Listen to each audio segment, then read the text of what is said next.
You're listening to The Jake Asman Show on the SportsMap Radio Network. Presented by Rocket Mortgage. Live from the O'Reilly Auto Parts Studios, here's Jake Asman.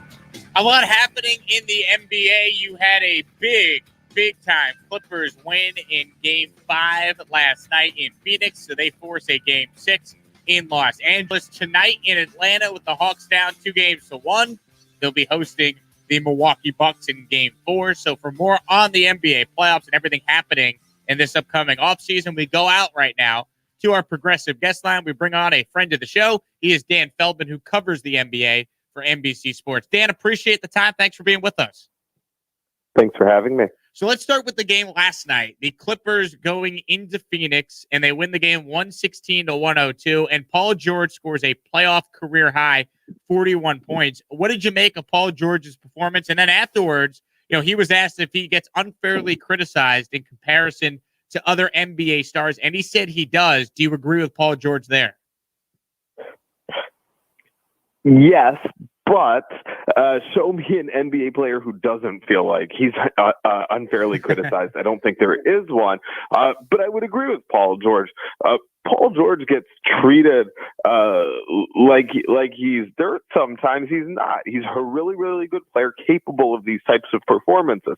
Now, what separates him from some of the other top players in the league is, he's capable of having some ugly performances in the playoffs too. He's had plenty of those, but he's had these. People ignore these types of games. These are not new for him. He stepped up at different times.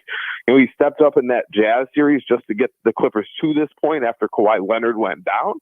People forget, when he was with the Pacers, he was the best player on a team that pushed the eventual champion Heat to Game 7 of the Eastern Conference Finals. I mean, that team was right there, and he was the best player on that team. He was coming up big, deep in the playoffs. He can do this. He just doesn't do this all the time, which is why he's a star but not a superstar, right? He's not LeBron James. He's not Kawhi Leonard. He's not Kevin Durant. He's not on that level, and that's, if you comparing him to that standard, sure, he comes up short sometimes. But compared to the next tier of stars, that's where he belongs. He's like all of them. He has some good playoff games, some bad games. But for those other stars in that range, people aren't always hung up on their bad games like they are with Paul George. So, yeah, he does get treated unfairly. Is all the pressure now firmly on the Suns? I mean, obviously, you're up 3-1. You're thinking, all right, we're going back home. We close them out on 5. But now you're letting the Clippers dream a little bit that they could get this back to Phoenix for a Game 7. No, the pressure's still on the team that if you lose one game, your season's over. The Clippers have a must-win in the next game. The Suns don't. It'd be nice if the Suns win. If they lose that one, then we can say all the pressure is on the Suns. But for now, it's still on the Clippers. You look at, just this Clippers team and how tough they've been and how resilient they've been. What bums me out, Dan, is I'm watching this team and I just think, man, this team probably wins the NBA championship if Kawhi's healthy. Am I crazy for thinking that? No, I think that too. I mean, you never know, right? Some of these players who are stepping up, maybe they're doing that because Kawhi Leonard is out. Maybe if they had Kawhi, it wouldn't just be the sum of all these parts because other players would defer to Kawhi. Sometimes that happens. So you can't know for sure, but man, it's tempting to think that way. I kind of do too, right? I mean, they've looked so good without him, far better than expected. The one of the catches in this, though, is I'm not sure how good the Suns are at this moment. I mean, Chris Paul's their best player. He's clearly not at full strength the way he's playing. This has been a series between teams that are playing hard and doing their best, and it's been tight in some ways because of that, enjoyable to watch. But the quality of basketball on the floor, because Chris Paul was out and then isn't at full strength, because Kawhi Leonard is out, this is the highest quality of basketball in the Western Conference Finals.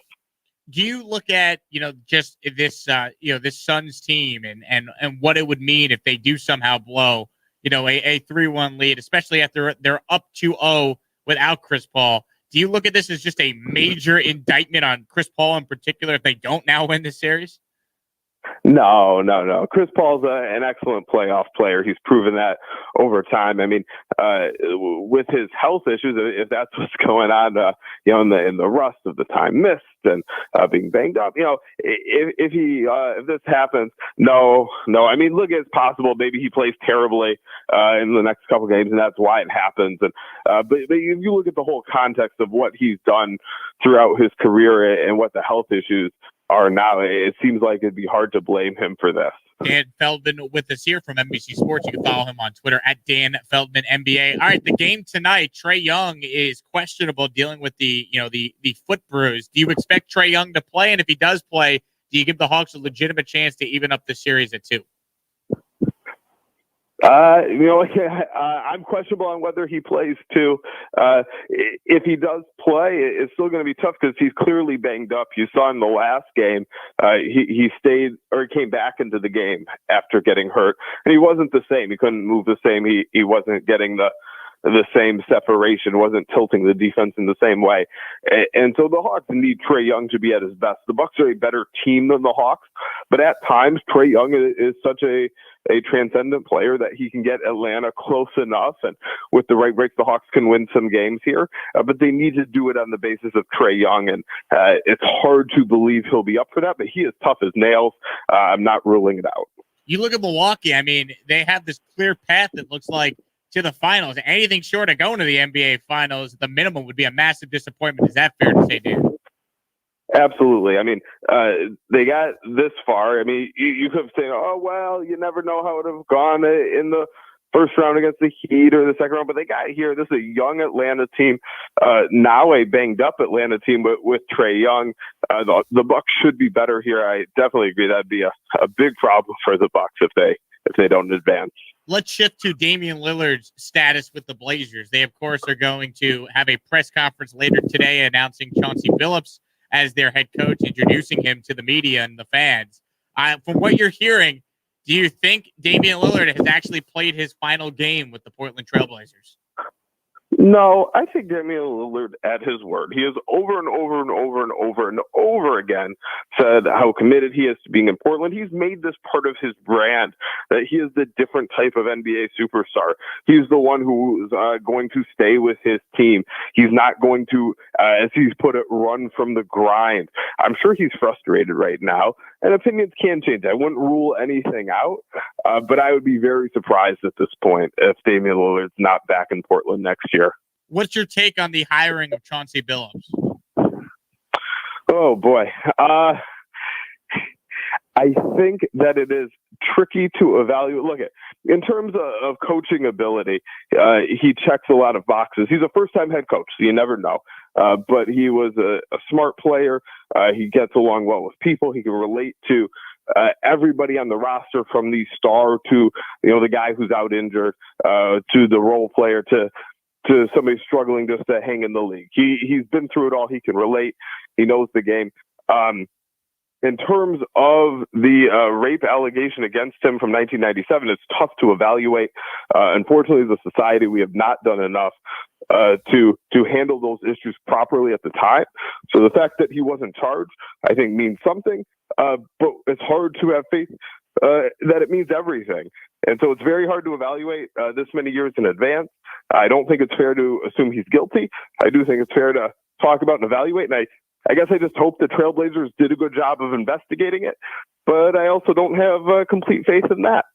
If it does get ugly between Portland and Lillard, because we've seen this in the past with superstars saying one thing and then ultimately it leads to them wanting out. If Lillard is eventually going to ask out or Portland's going to look to move him, give me some teams that you think make the most sense that can actually put together the right trade package for Damian Lillard.